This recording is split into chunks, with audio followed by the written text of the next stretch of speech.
Magician కథ దండి తెలివి. రాహుల్పూర్ రాజైన శిలాసింహుడు చనిపోయే నాటికి ఆయన ఏకపుత్రుడు వీరసింహుడు 21 ఏళ్ల వయసువాడు. తల్లిపోయే నాటికి వీరసింహుడు 6 మాసాల పసిగుడ్డు. శిలాసింహుడే అతనికి తల్లి తండ్రి అయి ఎంతో శ్రద్ధగా పెంచి పెద్ద చేశాడు. అలాంటి తండ్రి చావు వీరసింహుడికి అశనిపాతం అయ్యింది. అతను అగాధమైన దుఃఖ సముద్రంలో మునిగిపోయాడు. తన హితం కోరిన వారు చుట్టూ ఉండినప్పటికీ అతనికి తాను ఏకాకి అయిపోయినట్టు, ప్రపంచంలో తనకు ఎవ్వరూ లేనట్టు అనిపించింది. అతను తన పనులే చూసుకోలేని స్థితిలో పడ్డాడు. ఇక రాజకార్యాలేం చూస్తాడు? అతను రాత్రింబగళ్లు తన పడక గది దాటి యువతలికి రాక విచిత్రమైన మనోవ్యాధి వాత పడిపోయాడు. వైద్యుడు చేసిన చికిత్సలేవీ పనిచేయలేదు. అతను రోజురోజుకు మానసికంగానూ శారీరకంగానూ దుర్బలుడవుతూ వచ్చాడు. రాజవైద్యులందరూ కలిసి కూడా రాజకుమారుడికి చికిత్స చేయలేకపోవటం చూసి మంత్రి మొదలైన వారు నిస్పృహ చెందారు. రాజకుమారుడు ఒకప్పుడు గొప్ప ధైర్యశాలి, బలశాలి, యుద్ధ విద్యలలో ఘటికుడు. కుర్రవాడుగా ఉండగానే చిన్న చురకత్తితో చిరుతపుల్లిని ఎదుర్కొని చంపేశాడు. కాని తండ్రి మరణించిన అనంతరం అతని బల సాహసాలు తీసివేసినట్టు మాయమయ్యాయి. ఇప్పుడతను చేము చిటుకుమంటే వణికిపోతాడు. దేశంలో ఉన్న ఘన వైద్యులందరూ రాజకుమారుడికి చికిత్స చెయ్యలేకపోవటం చూసి ఆస్థాన ఇంద్రజాలికుడు దండి ప్రధానామాత్యుణ్ణి చేరి, అయ్యా, ఎవరూ రాజకుమారుడికి మనోధైర్యం కలిగించలేకపోయారు. నేను ప్రయత్నించి చూతునా అన్నాడు. చూడు దండి, మహామహా వైద్యులకు లొంగని జబ్బు నీ పిచ్చి ఇంద్రజాలానికి లొంగి వస్తుందని అనుకుంటున్నావా అని ప్రధానామాత్యుడు అన్నాడు. ప్రయత్నించి చూడటం వల్ల నష్టమేమిటి అన్నాడు దండి. ప్రధానామాత్యుడు ఆనందరహితంగా నవ్వుతూ, అలాగే చూడు అన్నాడు. దండి తన ప్రయత్నాలను వెంటనే ప్రారంభించాడు.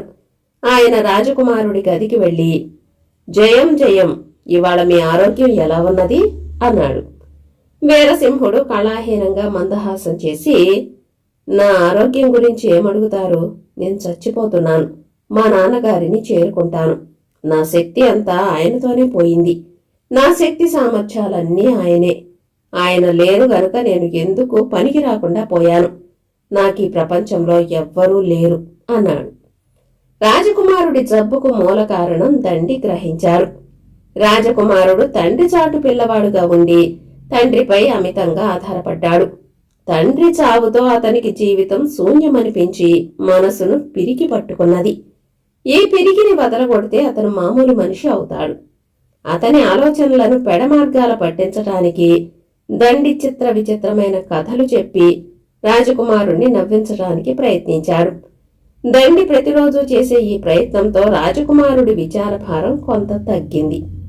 దీనితో పాటు దండి రాజకుమారుడి వద్ద తన ఇంద్రజాల విద్యను ప్రదర్శిస్తూ వచ్చాడు. రాజకుమారుడు హాస్య కథలు వింటూ ఇంద్రజాలం చూస్తూ ఎంతగా మారాడంటే అతను తన గదికి అట్టిపెట్టుకుని ఉండగా అప్పుడప్పుడు దండి వెంట ఉద్యానంలో పచారులు చేయనారంభించాడు. రాజకుమారుడిలో కలిగిన ఈ మార్పు ప్రధానామాత్యుడు మొదలైన వారికి ఆశ్చర్యం కలిగించింది. మరొక నెల గడిచింది. రాజకుమారుడి మనసుకు కొంత స్వస్థత చేకూరింది. అతను అప్పుడప్పుడు సభకు వెళుతూ వస్తున్నాడు. ఒకనాడు అతను దండి వెంట సభాభవనానికి పోతూ ఉండగా కప్పు మీది నుంచి గండు పిల్లి ఒకటి అతని మీదికి అరుస్తూ దూకింది. పులి పులి, చచ్చాను, నాన్నా రక్షించు రక్షించు అని వీరసింహుడు గట్టిగా కేకపెట్టి కళ్ళు గట్టిగా మూసుకుని ఆపాదమస్తకం కంపించసాగాడు. దండి అతనితో, పులి కాదు కుమారా, పిల్లి, కళ్ళు తెరిచి చూడండి, అకారణంగా భయపడకండి అన్నాడు. వీరసింహుడు జంకుతూ జంకుతూ కళ్ళు తెరిచి పిల్లిని చూశాడు. దండి పిల్లిని పట్టుకుని వీరసింహుడికి చూపిస్తూ, దీన్ని తాకి చూడండి, కేవలము పిల్లి, మీరు అనవసరంగా భయపడ్డారు. జ్ఞాపకం లేదా? మీరు చురకత్తి తీసుకుని చిరుతపులితో కలయబడి దాన్ని చంపేశారు. ఇప్పుడు కూడా మీరు తలుచుకుంటే చిరుతపులిని బట్టి చేతులతో చంపగలరు అన్నాడు. ఇప్పుడు నాకు ఆ శక్తి లేదు. మా నాన్నగారితో నా బలము శక్తి పోయాయి. నేనిప్పుడు పసిపిల్లవాడి కన్నా కూడా బలహీనుణ్ణి అన్నాడు వీరసింహుడు. మీ శక్తులన్నీ పోయిన మాట అయితే నిజమే గాని నేను నా ఇంద్రజాలంతో వాటిని తిరిగి తెప్పిస్తున్నాను.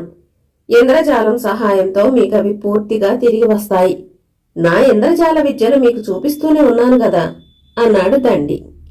అవును, చూస్తున్నాను అన్నాడు వీరసింహుడు. నా అద్భుత శక్తులలో మీకు నమ్మకం లేదా అని దండి అడిగాడు. నమ్మకం ఉంది, నేను మీ అద్భుతాలు చాలా చూశాను అన్నాడు వీరసింహుడు.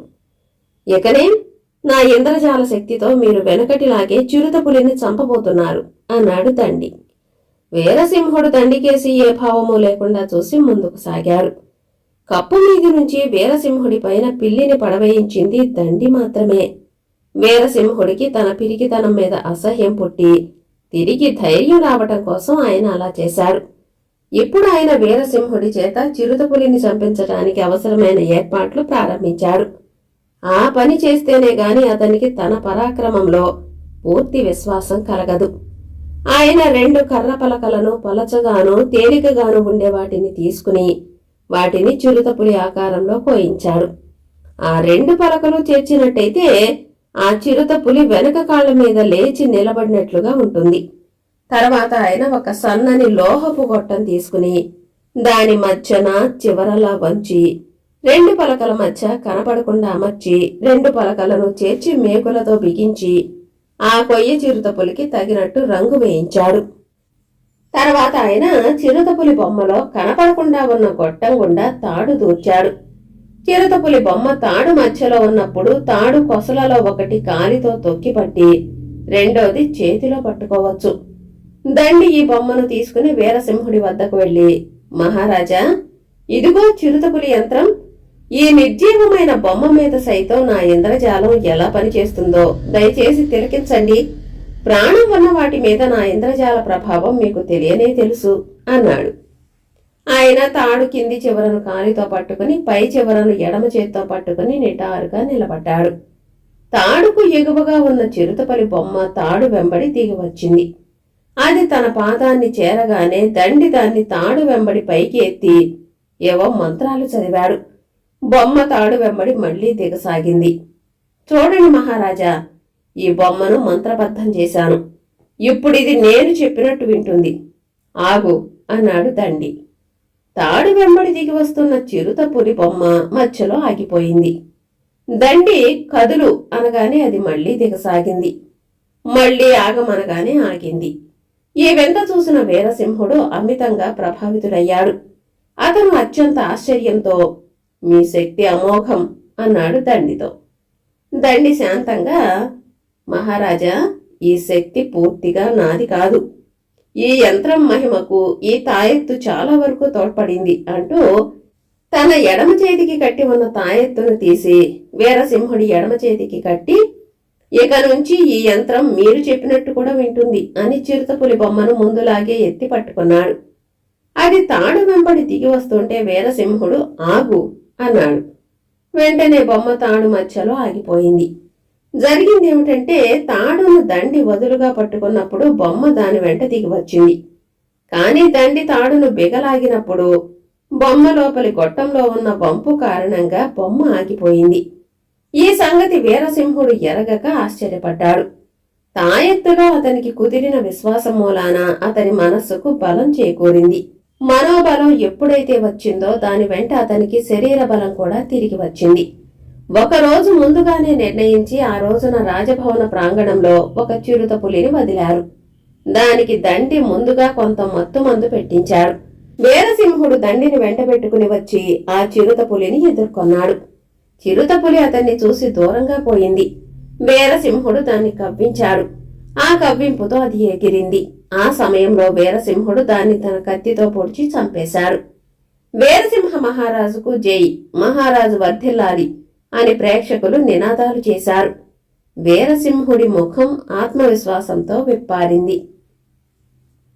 కథ సమాప్తం.